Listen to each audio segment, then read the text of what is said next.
This month we visit Alamal School, take a look at Fridley road construction and commuter options, and dive into elections 2016. Welcome to our May edition of Community Connection. Thank you for joining us. I'm Raquel Strand and this is Community Connection. Students take science and engineering to a new level at the Alamal School in Fridley, and it is proven once again as they are awarded Best School for the third year in a row at the Central Minnesota Science and Engineering Fair. Hi, my name is Rawan Hamadi and I'm the Science Fair mentor here at Amal School. My name is Ahmed Shakhan and I'm in 8th grade. So I've been mentoring Science Fair for the last 6 years and here at the school, and when we restarted the Science Fair in 2010, we had been doing it for a while before that, and when we restarted it in 2010, we started it with the intention of taking our students on to further levels of the competition so they can share their ideas with people from all the different types of schools here and get feedback from scientists about their work. And we thought that it would benefit them greatly to learn how to apply science and their ideas and the scientific method specifically in the real world, and learn how to find innovative solutions to problems that they see in everyday life. In the Science Fair, we have two main types of investigation that we do. The first is the traditional scientific method in which the student observes a certain problem in everyday life or assesses current developments in different fields of science and thinks about ways to improve them. The students develop testable hypotheses, and then they design experiments to test these hypotheses. They collect data from their experiments, they analyze the data, and then they come up with conclusions based on their data to see if it supports the hypothesis or contradicts it. The other type of science fair that we do is more engineering geared, and so students come up with goals to achieve, and they design a prototype to achieve those goals. And then from there, they see how they can improve their prototype. They test it to see if it can achieve the goals efficiently. And they further experiment with it. They, redesign it many, many times. And this is specifically what Ahmed here did. He's an 8th grade student who was most interested in underwater robotics. So Ahmed, why don't you tell us about the goals of your ROV? Well, some of the primary goals of this ROV, ROV stands for remotely operated vehicles. So the primary goals of this underwater ROV is to conduct underwater video observations with this camera. It also has a waterproof flashlight. Here's a control box. And this is the adapter that goes into the car battery, and everything is powered from the car battery. The other really primary goal was for it to be cost effective. This final ROV was $300. Can you tell us about the different functions that your ROV can achieve? Well, one function that it can achieve is it has neutral buoyancy. Because there's a lot of weight here, I had to put on these swimming pool noodles so that it is neutrally buoyant. So to what depths in your tests did your ROV reach? I tested it in 2 depths, 5 feet and 6.5 feet, how much water it can collect, and I also measured it in milliliters.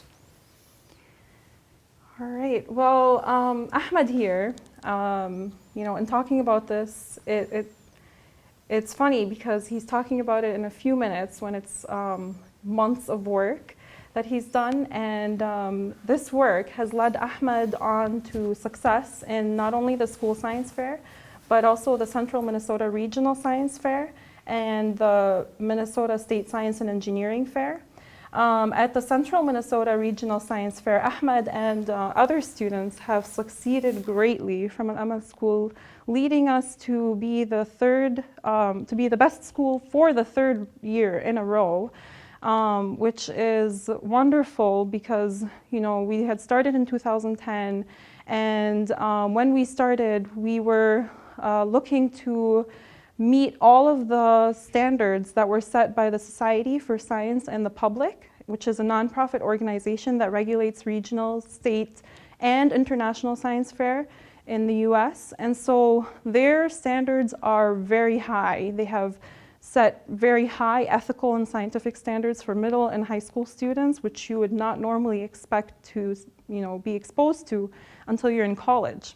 So Ahmed, can you tell us when you will be going to the International Science and Engineering Fair? I will be going in May, from May 3rd to May 8th. And where will it be held? In Arizona. That's in Intel, International Science and Engineering Fair, which will be held in Arizona this year. It's held in a different state every year. And over 70 countries are represented in that fair. So it's an amazing achievement to reach there. And Ahmed will be representing Fridley there in our school. So at the end, I just want to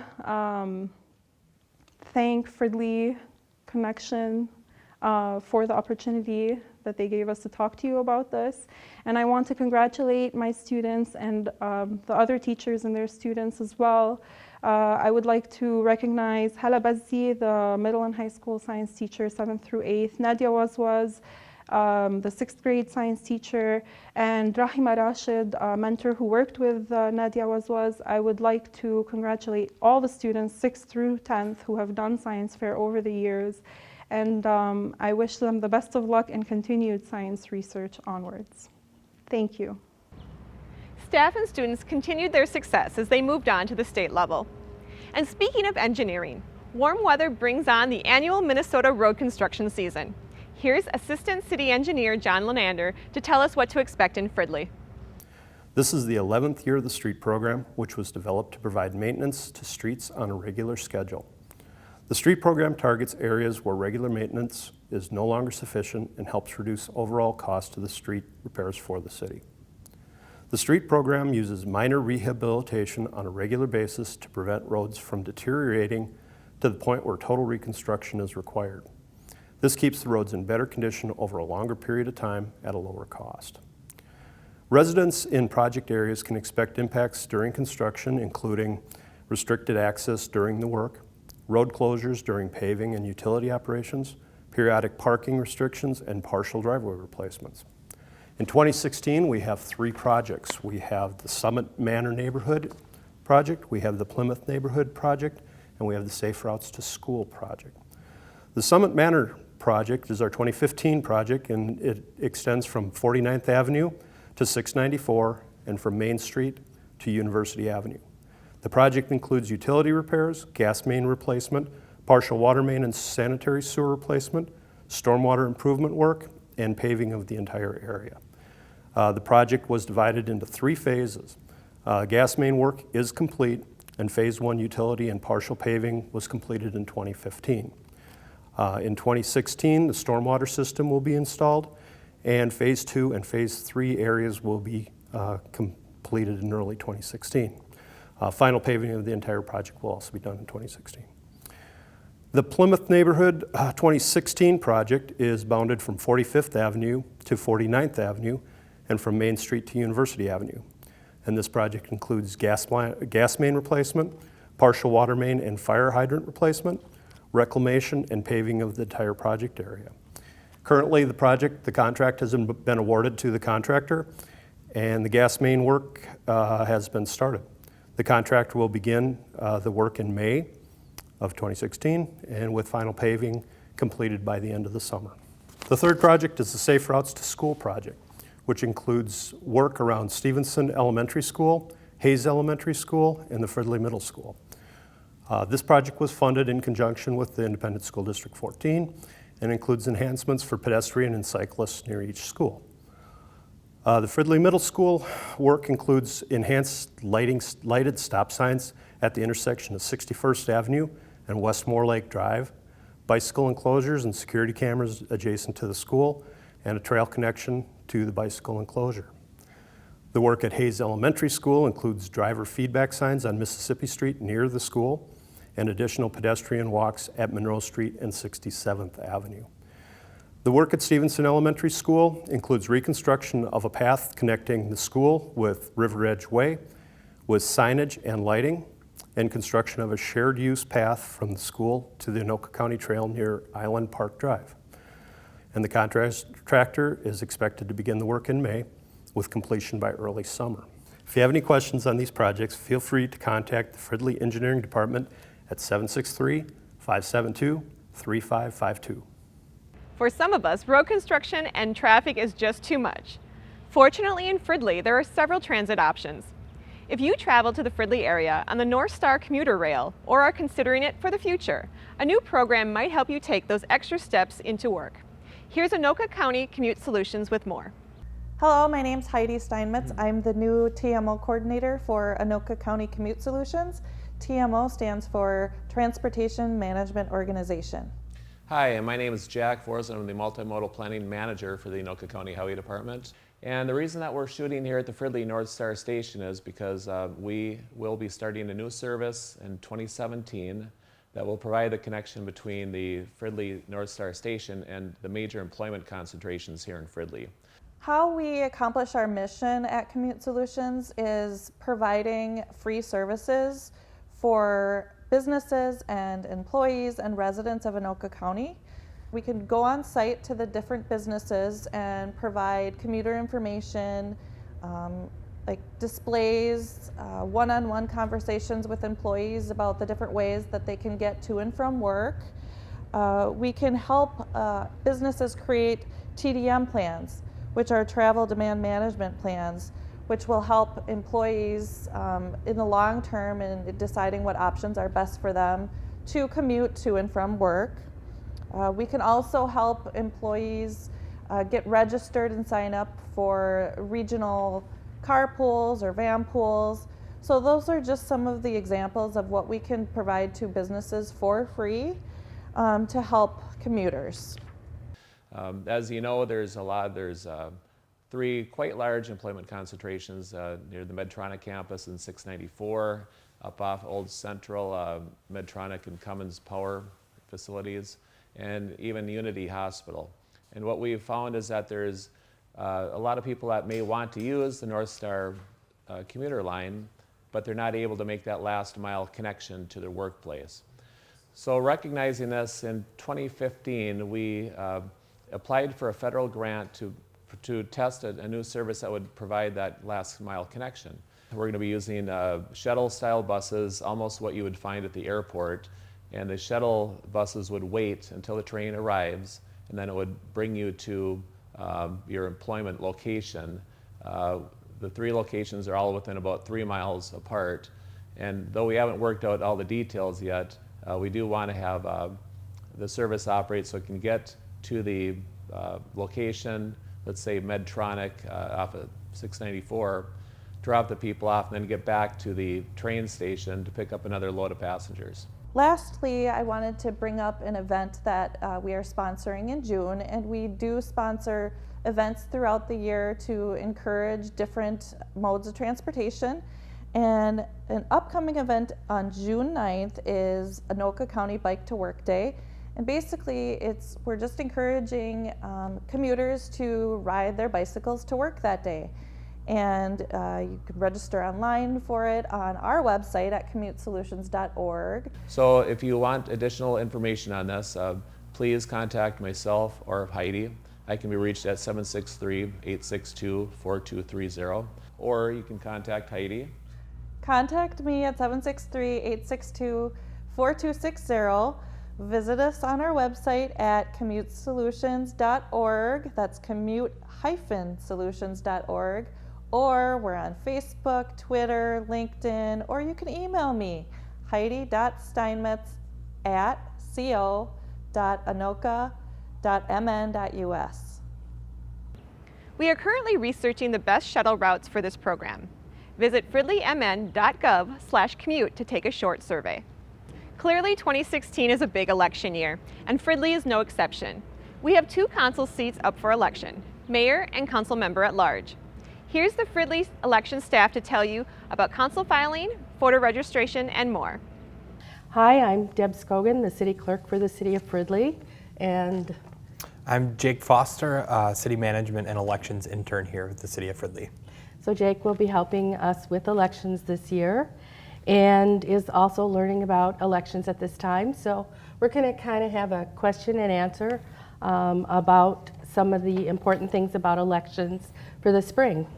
Deb, what are the municipal offices on the ballot this year? This year, for 2016, we have the mayor and council member at large that are up for re-election, and they are out for 4-year terms. Is a primary election required?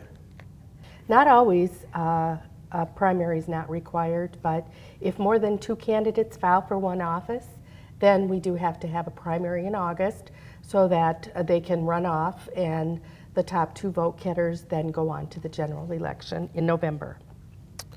What are the requirements to run for office? Well, in Fridley, the requirements to run for office, you only have to be 18 years of age and a registered voter, and on election day, and a resident of the city of Fridley. What does someone need to do to become a candidate in Fridley? To become a candidate in the city of Fridley, there's a few requirements. You have to file an affidavit of candidacy stating what your name is that you want to be on the ballot, file a nominating petition, and a fee of $10 with the city. What is a nominating petition? Good question. A nominating petition is a petition or a candidate would take around their neighborhood to get at a minimum 10 signatures from registered voters. It's always good to get 15 to 20 because when the petition comes back to us, what we do is go into the state voter registration system to find out whether or not they're registered. What is the filing period? Filings for office in the city of Fridley start on Tuesday, May 17th at 8 o'clock a.m. and close on Tuesday, May 31st at 5 p.m. Packets for office for the filing information, actually you can get them at the city of Fridley by coming to City Hall, or you can actually go to www.fridleymin.gov/elections, and the information is online. How do you hire election judges to preside over the elections? We're beginning the process of recruiting and hiring election judges as we speak for this year's elections. The people that will work at Election Day would work all day August 9th and all day November 8th. What are the recruitment and hiring processes for election judges like? Letters have been mailed out to our individuals who've served as past election judges. Due to our aging population and changing technology, we are looking for younger judges to serve. So if you're newly retired or if you work and you'd like to work as an election judge, you're actually eligible to be off work similar to that of jury duty, and the employer would only take out the difference in pay. So it's a great way that we hope we can get new judges in to work for us. How are party affiliations for election judges handled? Well, to ensure that party balance is met at the polling location, individuals working as election judges have to declare a party.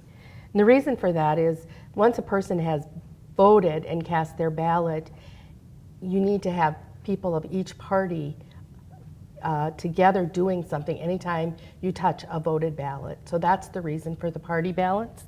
But in addition, you have the ability to serve as an unaffiliated judge. You just would not have that responsibility.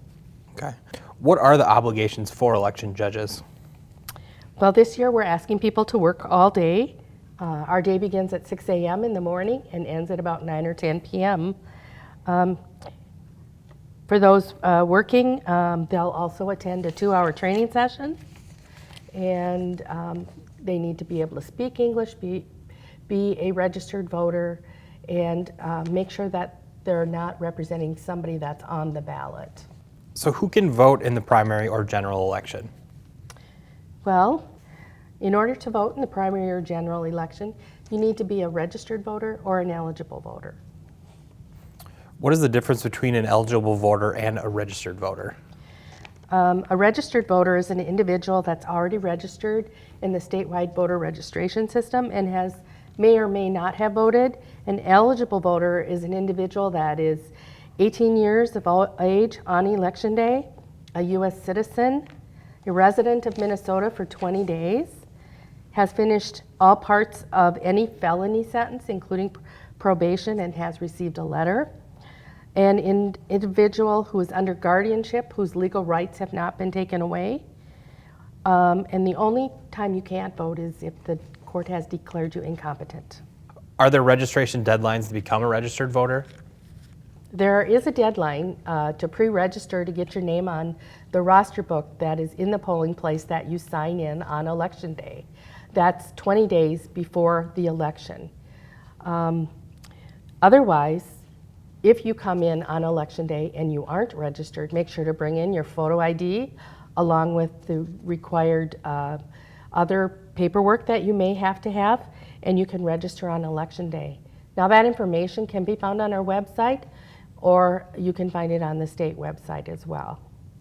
If you have any other questions about voter registration, about becoming an election judge, or anything else about elections, feel free to give us a call at 763-572-3523, or you can visit our website at www.fridleymin.gov/elections for more information. And don't forget to get out and vote August 9th and November 8th. Let's take a look at what the Fridley City Council is working on. Here's City Manager Wally Weisselpohl with the April Council Update. Hi, and welcome to Council Update. I'm City Manager Wally Weisselpohl, and here's what the City Council was up to in the month of April. We had meetings on April 11th and the 25th, and as usual, we had a conference meeting ahead of time. And again, the conference meetings are an opportunity for the City Council to discuss items of particular interest and take no action on them, because all actions, official actions, take place at a regular City Council meeting. At those conference meetings in April, the City Council took on some information regarding off-site storage of public works. There's been discussion about a new public works garage and City Hall site, and we always need some off-site storage. This is a location for things like the rubble that we take off the streets at water main breaks and street sweepings, those kinds of things that you really can't keep in a nice area. So we're looking for a location in town to keep those types of things. We also had discussion about the Main Street Bridge. This is the pedestrian bridge that's proposed across 694 on Main Street. As you know, if you've crossed it, it's a very narrow bridge. It makes it very unsafe for pedestrians and people on bikes. So we've got some grant money, and we're looking at putting a pedestrian bike bridge on the west side of the existing bridge. So we're looking at that project to begin sometime yet this year. We also had a proposal to reinstate the Police Reserve Program. The Police Reserve Program is for teenage boys and girls who are interested in a career in law enforcement. And our police officers are willing to start that program up again, and they heard the proposal by our officers, and the City Council is very much supportive of that project. So if you have high schoolers, tell them to look for that at the local high schools to be announced, the Police Reserve Program.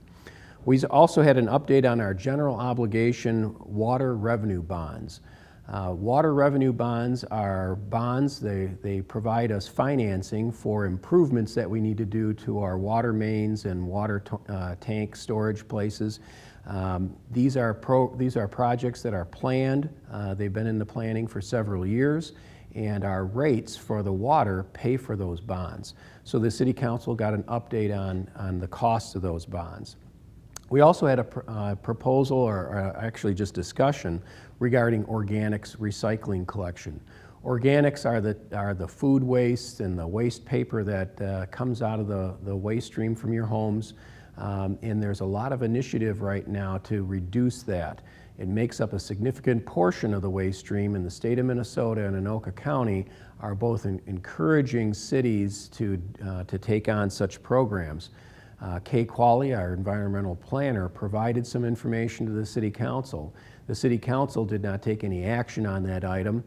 but rather the Environmental Quality Energy Commission now will take that issue on to study it further, and the City Council will take a look at the regulatory licensing requirements that might be needed to put in place. Now, our regular agenda, our legislative agenda, included many things, including liquor license approvals. Each year, the City Council reissues liquor licenses to our local restaurants, and they did so. We have a review process that takes place where our police department does an investigation to make sure that everything's above board and all of the liquor licenses were approved. The City Council also approved the selection of an architect for a proposed City Hall Police, Fire, and Public Works garage on the former Columbia Arena site. Now, the selection of that architect doesn't mean that the project is going to happen. It just means that now the architects will work to develop a scope of plan, a design, and a cost estimate, and they'll propose that over the next few months, and then probably around October, November, the City Council will be facing with a decision whether or not to go forward with that project or not. The City Council also directed staff to go out for requests for proposals for construction managers for that potential project. And the requests for proposals will go out, and now we'll be receiving those at staff and bring back a recommendation to the City Council just like we did with the architects. The construction manager helps us understand the best value of how to build the building. So it's important to have them working with the architects at the same time. That will come back in May to the City Council for final direction. We accepted a community forestry grant. It's important to convey that because your tax dollars are not providing for most of the forestry projects that take place in the city. In this particular grant, we continue other grants that have been received in years past from the state of Minnesota and other sources that allow us to evaluate some of the trees in town, some of those that are on public and private property, such as the result of emerald ash borer or those types of things, so that we can make improvements to the urban forest here.